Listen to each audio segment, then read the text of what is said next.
गर्भ ठहरने पे यानी कि प्रेगनेंसी रुकने पे शुरू में आपको कौन से सिम्टम्स नजर आते हैं। आज की वीडियो में मैं एक ऐसे सिम्टम्स पे बात करूंगी जो कि आप बिल्कुल भी नज़रअंदाज नहीं कर सकती हैं और इससे आप एक सेकंड में बिना टेस्ट किए आसानी से बिल्कुल 100% पता कर पाएंगे कि आपकी प्रेगनेंसी रुकी है या नहीं रुकी है। ये जो सिम्टम्स है फ्रेंड्स, ये बहुत सारी महिलाएं इसको नज़रअंदाज कर देती हैं और जो कॉमन प्रेगनेंसी के सिम्टम्स होते हैं उन पे उनका ज़्यादा फोकस रहता है। तो ये सिम्टम्स को आप नज़रअंदाज बिल्कुल नहीं कर सकती हैं। ये एक ऐसा सिम्टम्स है जिससे आप 100% श्योर हो सकती हैं कि आपने प्रेगनेंसी कंसीव कर ली। श्री शिवाय नमस्तुभ्यम, हर हर महादेव। नमस्कार फ्रेंड्स, स्वागत करती हूँ प्रेगनेंसी से रिलेटेड एक और नई वीडियो में। फ्रेंड्स, जब आपका ओव्यूलेशन का डे होता है उस समय पे अगर आप अपने पार्टनर के साथ रिलेशन मेंटेन करती है तो वहाँ पे मेल के सेल्स और फीमेल के एग दोनों फर्टिलाइज्ड होते हैं और जब वहाँ पे फर्टिलाइज्ड होते हैं उसके बाद एक बहुत ही इंपॉर्टेंट प्रोसेस होता है, बहुत ही इंपॉर्टेंट फेज होता है जिसको हम लोग इम्प्लांटेशन बोलते हैं। और ये इम्प्लांटेशन सक्सेसफुल हुआ है या नहीं हुआ है, ये आज की इस वीडियो में मैं बताऊंगी। एक बहुत ही आसानी से तरीका से, बहुत ही हार्मोन बेस्ड तरीका से मैं आपको इस वीडियो में बताऊंगी जिससे आप बहुत ही आसानी से पता लगा पाएंगी ये इम्प्लांटेशन सक्सेसफुल हुआ है या नहीं। ये जानने के लिए आपको थोड़ा थोड़ा हर रोज कुछ रिकॉर्ड करना पड़ेगा। तो क्या रिकॉर्ड करना पड़ेगा, आइए जानते हैं। और इस तरीका से, ये जो हार्मोन बेस्ड तरीका बता रही हूँ, इससे आप ओव्यूलेशन भी आसानी से पता लगा सकती हैं और इम्प्लांटेशन भी आसानी से पता लगा सकती हैं। इसमें आपको करना कुछ नहीं है, बस आपको रात में सोने से पहले अगर आपके पास थर्मामीटर है तो ठीक है, नहीं है तो आप मार्केट से जाके थर्मामीटर एक मेडिकल स्टोर से ले आइए और रात में सोने से पहले अपने सिरहाने में डायरी या कैलेंडर रख लीजिए, साथ में एक पेन रख लीजिए और साथ में थर्मामीटर रख लीजिए। और सुबह उठते ही आप बेड से नीचे भी नहीं उतरिएगा, पहले उठते ही अपने टेम्परेचर को मेज़र कर लीजिए। और ये आपको कब से करना है, जब आपका पीरियड स्टार्ट होता है उस समय से लेके अगले पीरियड आने तक आपको पूरे एक महीने आपको मेज़र करना है। प्रतिदिन हर रोज अपने टेम्परेचर को, बेसल बॉडी टेम्परेचर को आप हर रोज मेज़र करके और उस डायरी में, उस कैलेंडर में आपको नोट करके रख लेना है। इसके बाद आपको पता कैसे चलेगा कि अब आपका ओव्यूलेशन है और आपका इम्प्लांटेशन हो रहा है। इससे आप आसानी से पता कर पाएंगे कि आपका बॉडी ओव्यूलेट हो रहा है, आपके बॉडी में इम्प्लांटेशन हो रहा है। तो कैसे, सुनिए।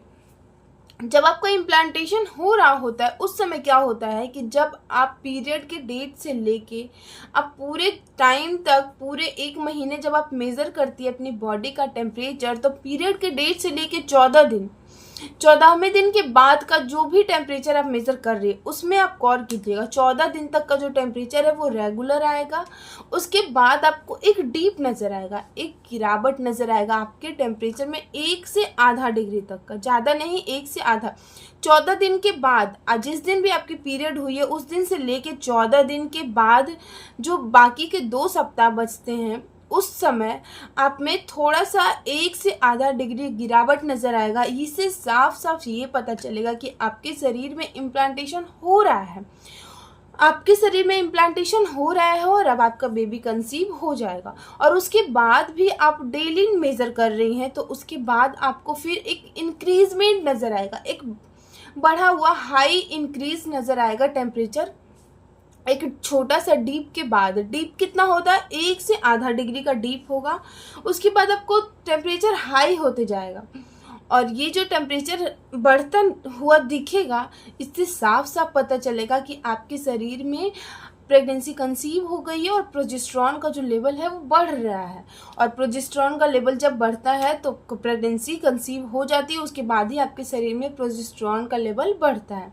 तो इससे आपको आसानी से पता लग जाएगा कि इस महीने मेरी इम्प्लांटेशन हो गई है। बहुत ही सटीक तरीका है, एक सेकेंड में आप ये आसानी से पता कर पाएंगे कि इस महीने आपकी प्रेगनेंसी रुक गई है।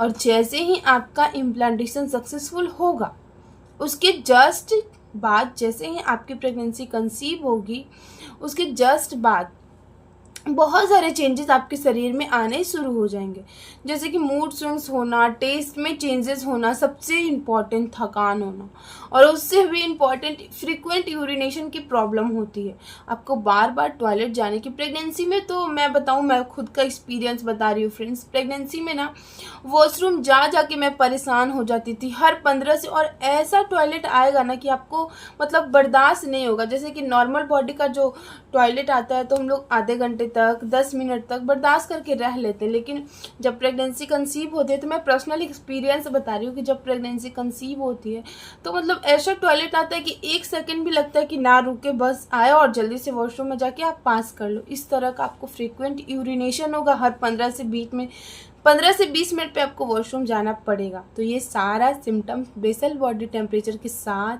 हो रहा है।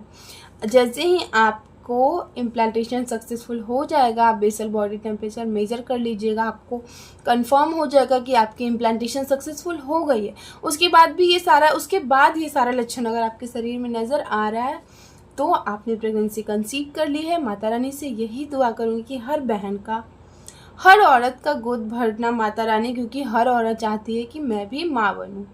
वीडियो अच्छी लगी होगी तो लाइक कीजिएगा, चैनल पे अगर नए हैं फ्रेंड्स तो चैनल को सब्सक्राइब करके बेल आइकन प्रेस कीजिएगा, ताकि आने वाली सभी वीडियोस की जानकारी सबसे पहले आपके पास पहुंचे। वीडियो को शेयर भी कर दीजिएगा फ्रेंड्स, ताकि हमारी वीडियो के थ्रू सभी महिलाओं का हेल्प हो सके।